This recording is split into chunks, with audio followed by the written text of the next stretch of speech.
زندگی سے محروم ہوئے، یعنی ان کے والد جو تھے حضرت ابراہیم کے باپ، ان کا نام طارق تھا، وہ بہت چھوٹی عمر میں ہی گزر گئے۔ بعض روایتوں میں ایسا بھی ہے کہ ابراہیم علیہ السلام ماں کے پیٹ میں تھے اور ان کے ابا گزر گئے، جیسے کہ خود محمد رسول اللہ صلی اللہ علیہ وسلم جو تھے وہ بھی ماں کے پیٹ میں تھے جب حضرت عبداللہ محمد نبی کے باپ گزر گئے۔ حضرت ابراہیم علیہ السلام کو ان کے چاچا آزر نے پال پوس کے بڑا کیا۔ ان کے چاچا آزر جو تھے وہ مورتیاں بناتے تھے، مورتی کی پوجا کرتے تھے، لوگوں کو مورتیاں بیچتے تھے، اور انہوں نے ایک ایسا مندر بنایا تھا کہ جس کے اندر بہت سی مورتیاں رکھی تھی، چھوٹی بڑی مورتیاں خود بناتے تھے اپنے ہاتھ سے، کبھی مٹی کی کبھی پتھر کی، اور اس مندر کو بہت اچھی طرح سے سجایا گیا تھا۔ حضرت ابراہیم نے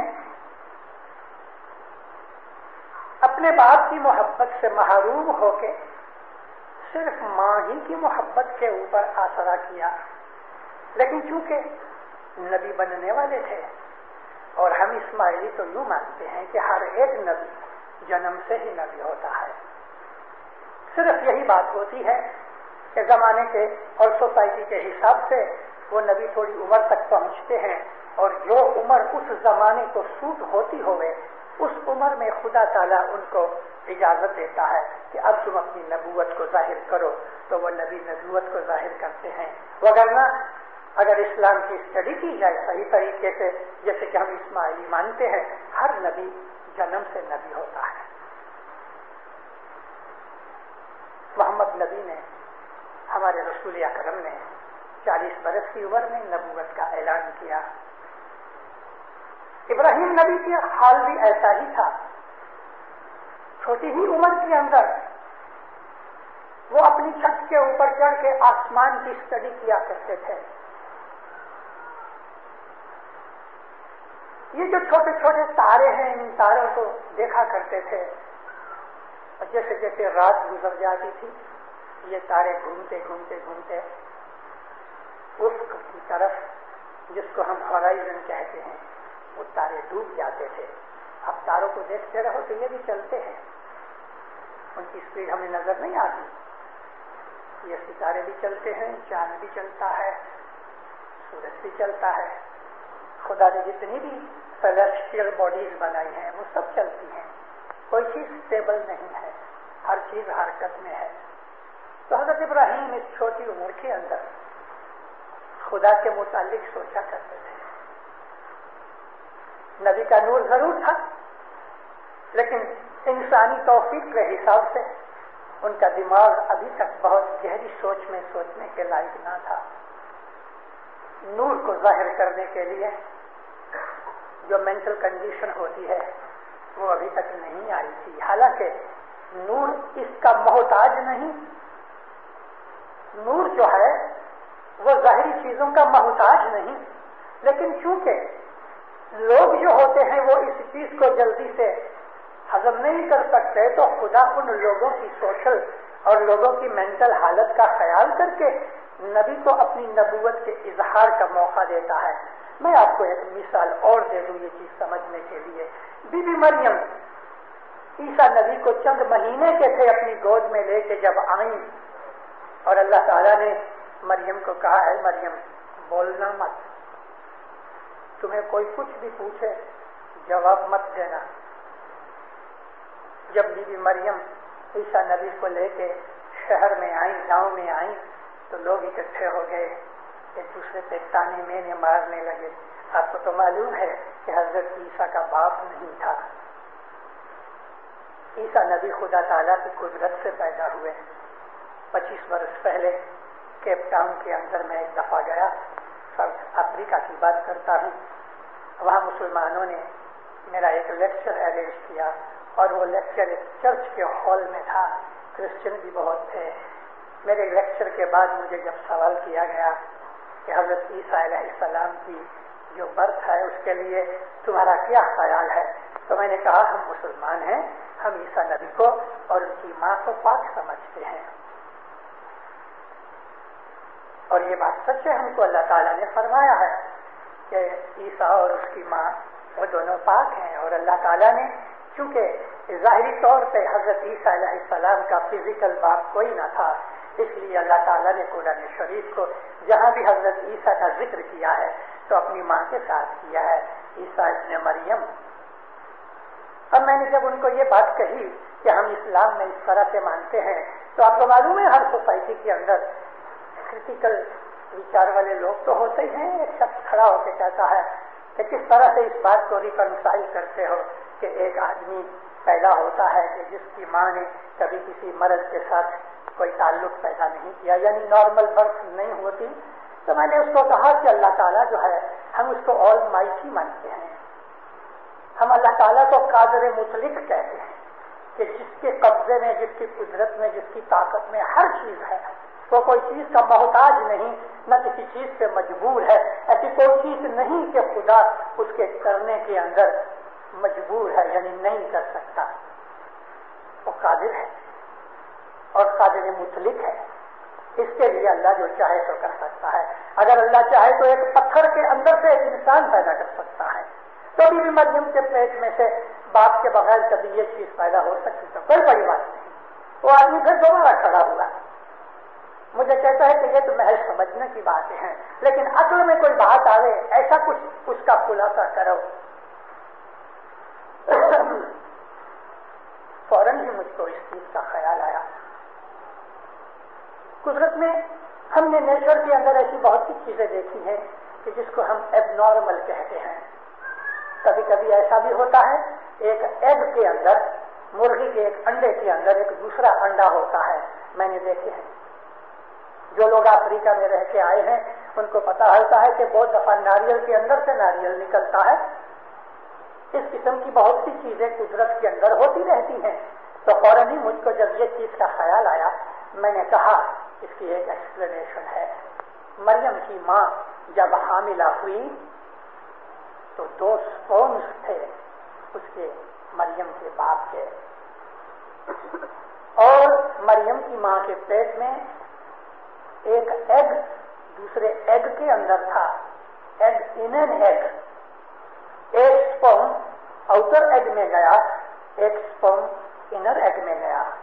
آؤٹر ایگ سے مریم کی پیدائش ہوئی، لیکن چونکہ جو انر ایگ تھا اس کو کوئی بھی طرح کا بلڈ یا کوئی ایسی بڑھنے کی طاقت یا سورس نہیں ملی، اس کے لیے وہ ایگ ایسے کا ایسا مریم کی اووری میں ہی رہ گیا۔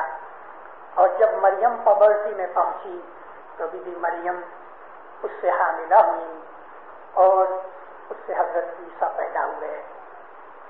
مسلمان تو بالکل چپ ہو گئے، سننے والے بھی بالکل دم بخود ہو گئے، لیکن جو کرسچن بیٹھے تھے، خاص طور پہ جو میئر تھا، اس نے کھڑے ہو کے تو مجھے ہگ کیا اور چومنے لگا۔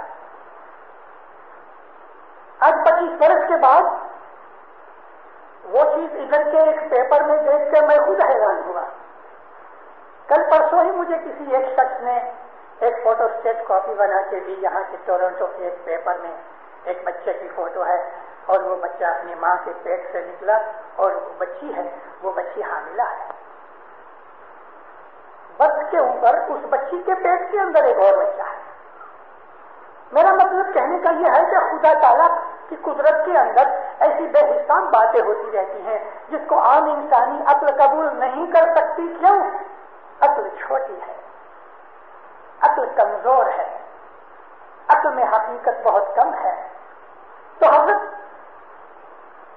عیسیٰ جب اپنی ماں کی گود میں چند مہینے کے تھے، شہر میں آئے اور لوگوں نے پوچھا، اے مریم تیرے ماتا پتا تو بڑے اچھے لوگ ہیں، یہ تو نے کیا کیا؟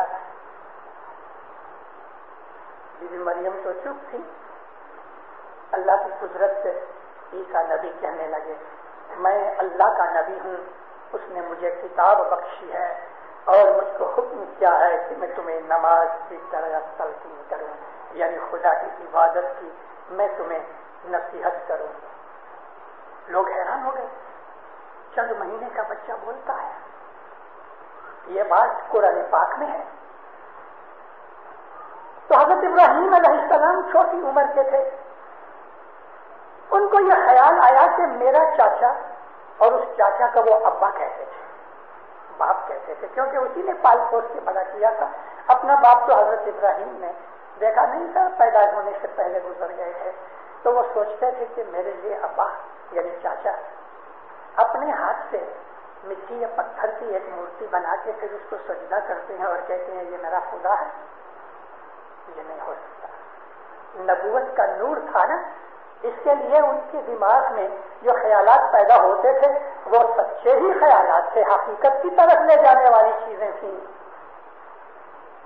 اور پھر اس 6 برس کی عمر کے اندر حضرت ابراہیم علیہ السلام اور ان کے باپ کی یعنی چاچا کی آپس کے اندر جو ڈائلاگ ہوتا ہے وہ قرآن میں پڑھو. تو میں نے آپ کو عرض یہ کی کہ خدا تعالیٰ جو ہے اس نے ہر ایک نبی کو جو مذہب دیا وہ اسلام ہی تھا, اور اسلام یہ ہے کہ خدا کی عبادت کرو, اور جس زمانے کے اندر تم ہو اس زمانے کے اندر اللہ کا جو نور تمہارے درمیان ہے وہ نبی ہو کے امام ہو, اس کی تابعداری کرو. یہ دین اسلام ہے. اس کی شریعت کو لوگوں نے پکڑ لیا ہے. ہمارے مسلمان بھائی ہیں وہ محمد کو مانتے ہیں, ہر نبی کو مانتے ہیں, لیکن اسلام کی چھپی ہوئی حقیقت جو ہے اس کی طرف بہت تھوڑے لوگوں کا دھیان گیا. اور اسی لیے گئے 1400 سال کے اندر رسول اکرم صلی اللہ علیہ وسلم کی وفات کے بعد مسلمانوں کے اندر ایسے آدمی پیدا ہوئے کہ جن کو صوفیہ گروپ کہتے ہیں. انہوں نے عام لوگوں کی طرح مسجد میں جا کے نماز پڑھ کے سمجھ لینا کہ چلو ہم نے دین پورا کر لیا. انہوں نے سوچا یہ نہیں, اس سے زیادہ کچھ ہے. ہم اسماعیلی ایسے ہیں. ہم اسماعیلی صرف ظاہر کی چیزوں کو ہی نہیں, لیکن ہم یہ بھی کہتے ہیں کہ آرام سے بیٹھ کے حضرت ابراہیم علیہ السلام کی بچپن کی حالت کا خیال کرو. 2 ہاتھ اپنے سر کے نیچے رکھ کے حضرت ابراہیم لیتے ہیں, آسمان کی طرف رات کو دیکھ رہے ہیں, ستاروں کو دیکھتے ہیں. کوئی چھوٹا ہے, کوئی بڑا ہے, کوئی چمچما رہا ہے, کوئی خوبصورتی سے چمک رہا ہے. یہ ستارے آہستہ آہستہ گم ہو جاتے ہیں. قرآن شریف میں لکھا ہے کہ حضرت ابراہیم اس میں جو سب سے برائٹ اسٹار تھا اس کی طرف دیکھ کے کہتے ہیں کیا یہ خدا ہے؟ جب یہ اسٹار بھی ہورائزن کی طرف جاتے جاتے ڈوبنے لگا اور چاند نکل آیا تو کہنے لگے نہیں, وہ اسٹار سے یہ چاند بڑا زیادہ چمکدار اور طاقتور لگتا ہے. کیا یہ خدا ہے؟ نہیں, کیونکہ جب سورج نکل آیا تو چاند بھی مانگ پڑ گیا, ستارے گم ہو گئے, سورج ہی سورج رہا, اور ایسا زبردست طاقت والا کہ آنکھ لگا کے دیکھ نہیں سکتے. لیکن جب یہ سورج بھی شام کے وقت غروب ہو گیا, ڈوب گیا اور اندھیرا چھا گیا, تو حضرت ابراہیم علیہ السلام اپنے چاچا کو کہتے ہیں اے چاچا, نہ تو وہ ستارے خدا ہے میرے, نہ یہ چاند میرا خدا ہے, نہ یہ سورج میرا خدا ہے. خدا تو وہ ہے کہ جو نہ کبھی کم ہوتا ہے, نہ کبھی ڈوبتا ہے, نہ کبھی غائب ہوتا ہے, نہ کبھی اس میں کوئی کمزوری آتی ہے.